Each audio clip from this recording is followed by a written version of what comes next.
রাশেদ ভাই থেকে কমপক্ষে 10 বছর বড় কিন্তু ছাত্রদল সভাপতি, কিন্তু তারপরেও উনি এখন রাশেদ ভাই বড় নেতা। প্রশ্ন হচ্ছে ইন্টারিম সরকার আসলে এনসিপি জামাতের সরকার ছিল কিনা, যে প্রশ্ন রাশেদ খান তুলেছেন। এই প্রশ্ন এই কারণেই করা যে ইন্টারিম সরকারের সেরকম সমালোচনা করতে জামাত বা এনসিপিকে আমরা সেই অর্থে দেখি নাই। ইন্টারিম সরকার জামাত এবং এনসিপি সরকার যদি হয়, আমার ভাই উনি উদাহরণ দিলেন ঢাকা বিশ্ববিদ্যালয় ভিসির কথা, যে একটা ভিসি 57টা পাবলিক বিশ্ববিদ্যালয়, তার মধ্যে একটার উদাহরণ দিল। জাহাঙ্গীরনগর উদাহরণ তো আসে নাই। আগের ভিসি ইন্টারিমের সময় যে ভিসি, এখনও তো সেই ভিসি আছে।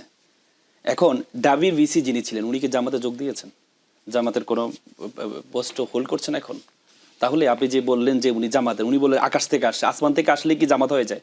উনি বলে আসমান থেকে আসছেন, উনি আসমান থেকে আসলে কি জামাত হয়ে যায়? ইন্টারিম সরকার যদি জামাতের হতো, তাহলে এই যে ইন্টারিম সরকারে যারা যারা ছিল কতজন জামাতে যোগ দিয়েছে? আর ইন্টারিম সরকার যারা ছিল কতজন বিএনপিতে যোগ দিয়েছে? প্রতিরক্ষা উপদেষ্টা গিয়ে পররাষ্ট্রমন্ত্রী হয়েছেন, যিনি রাষ্ট্রের অ্যাটর্নি জেনারেল ছিলেন উনি গিয়ে আইনমন্ত্রী হয়েছেন, ভিডার যিনি সভাপতি তিনি সভাপতি আছেন। আপনি দেখেন, আপনি শুধু এক্সাম্পল গুলো দেখেন না, তারা তো সরকারে এসছে, তারা তো বিএনপি এটাই তো পদবিতে এসছে। বিএনপি সরকারে আসে। আপনি বিএনপি সরকারে বলে না যে আমরা যখন সরকারে আসবো আমরা আমাদের লোক বসাবো না কাকে বসাবো? আপনি তো আপনার লোকে বসাবেন। বলা হয় না যে আমরা আমাদের লোক বসাবো না, আমরা কি জামাত এনসিপির লোক বসাবো? আপনি তো আপনার লোকে বসাবেন। তো আপনার লোকেই তো বসাইছেন ইন্টারিমের সময়, আপনার লোকে বসাইছেন, আবার আপনার লোককেই দিয়ে আপনি আবার করছেন। এখন দেখেন উনি বললেন যে এক দফার ঘোষক তারেক রহমান, এটা বিএনপির বড় কোনো নেতা বলেন নাই। আমি আপনাকে কোর্টে আনকোট করে বলি, এটি হচ্ছে অগাস্ট 3, 2025, ছাত্রদল সভাপতি কোর্টের আনকোট করে বলছি, জুলাই আন্দোলনে এক দফার প্রথম ঘোষণা করেন তারেক রহমান। এখন ছাত্রদল সভাপতি, এখন আমি তো আসলে বিএনপির বুঝতে পারি না, বিএনপি আমি শেষ করি, আমি তো আসলে বুঝতে পারি না যে বিএনপির বড় নেতা ছোট নেতা কে।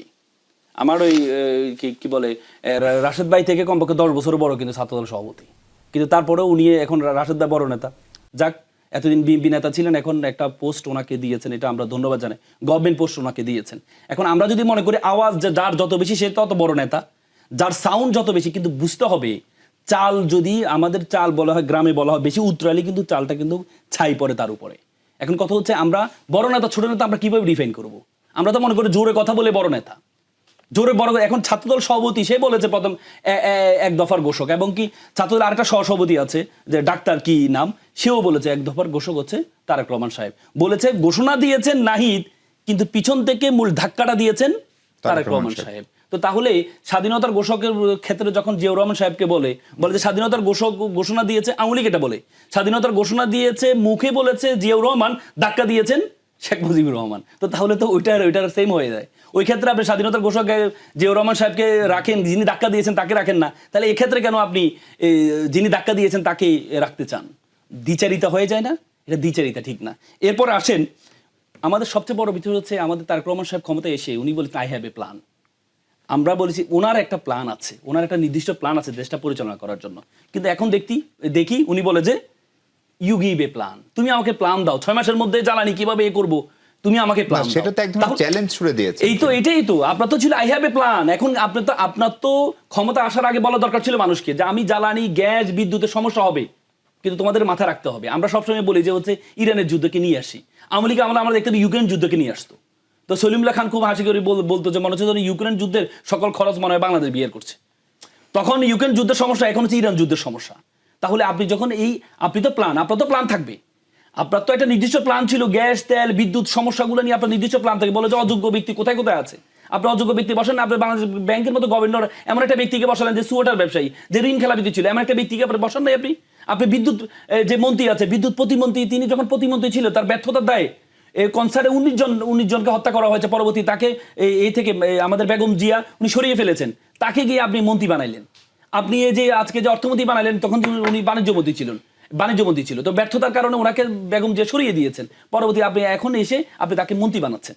এখন কথা হচ্ছে আপনি যখন দেশটা পরিচালনা করবেন, আপনাকে তো আপনার একটা নির্দিষ্ট প্ল্যান থাকতে হবে। আপনি বিদ্যুৎ সংকট, গ্যাস সংকট যে ভয়ঙ্কর আকার ধারণ করেছেন, আপনি যে ভুতুরে বিলগুলো হচ্ছে, ভুতুরে বিলগুলো কোথা থেকে আসছে? আপনি প্রত্যেকের কথা শোনেন। আমি এর আগে টকশোতে বলি যে আমার চেম্বারে প্রতি মাসে 10,000 টাকা আসে, এই মাসে আমার 19,000 টাকা আমার চেম্বারে বিদ্যুৎ বিল আসছে। কোথা থেকে এই ভুতুরে বিল আসছে? ওই এক মহিলা আজকে এর মধ্যে একটা টিভি চ্যানেলে দেখছিলাম, উনি বললেন ওনার নাকি 30,000 টাকা করে 1 লক্ষ কত টাকা আসে 3 মাসে। উনি বলেছে উনি 5,000 টাকা দিচ্ছেন, ওনাকে নিচ্ছে না। এটা তাদের এই বিষয়। এখন কথা হচ্ছে এই বিষয়গুলো আমাদেরকে মাথায় রাখতে হবে যে আমাদের সরকারকে আমরা বারবার বলি যে সরকার 6 মাস ঠিক আছে, কিন্তু 6 মাসের জন্য সরকার তো হচ্ছে বড় বড় জায়গাগুলো বলে যে বিরোধী দল সহযোগিতা করছে না। জ্বালানি সংকট যখন তৈরি হয়েছে বিরোধী দল 10 দফা দিয়েছিলেন এবং বিরোধী দল সহ যখন কমিটি করেছিলেন তখন জ্বালানি সংকট উত্তরণ হয়েছে না। এখন কথা হচ্ছে আপনি যদি বিরোধী দলকে নিতে না চান, বিরোধী দল তো সহযোগিতা করতে চাচ্ছে, এমন আপনি বলেন যে 6 মাসের মধ্যে বিরোধী দল কোনো হরতাল দিয়েছে, অবরোধ দিয়েছে বা রাস্তাঘাট বন্ধ করে দিয়েছে? শেখ হাসিনা তো 91 সালে গণঅভ্যুত্থানের পর ক্ষমতা আসার পর কতদিন 276 দিন হরতাল দিয়েছিল বা 3 দিনের মাথায় হরতাল দিয়েছে। বিরোধী দলকে হরতাল দিয়েছে, বিরোধী দল গঠনমূলক সমালোচনা করছেন, সচিবালয় ঘেরাও করছে, বলেছে সচিবালয় ঘেরাও করা এমন কি হয়েছে। তারা গঠনমূলক সমালোচনা করছে, ধরে দিচ্ছে কোথায় কোথায় সরকারের ভুল, কোথায় কোথায় সরকারের ত্রুটি, কোন দিকে একটা ফেসিজম এমনি তো হয় এবং বিরোধী দল গঠনমূলক সমালোচনাই করতে থাকবে না। বিরোধী দল প্রথম যেহেতু এই বারবার বলা হচ্ছে হানিমুন পিরিয়ড, এই হানিমুন পিরিয়ডে বিরোধী দল গঠনমূলক সমালোচনা করছে, সমাবেশ করছে, ঘেরাও করছে।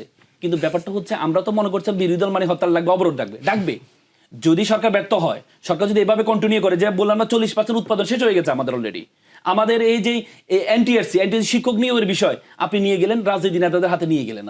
আপনি এর আগে ইন্টারিম সরকার এই শিক্ষক নিয়োগের ক্ষেত্রে যে কমিটির ক্ষেত্রে একটা শিক্ষাগত যোগ্যতা নির্ধারণ করে দিয়েছে। এই সরকার এসে সেই শিক্ষাগত যোগ্যতা নির্ধারণটা বাদ দিয়ে দিয়েছেন। আর এখন নিয়োগ দিবে কে? ওই যে যাদের শিক্ষাগত যোগ্যতা নাই 4 পাস 5 পাস, তারা হচ্ছে এখন শিক্ষক নিয়োগ দিবে। তাহলে তো আপনি সব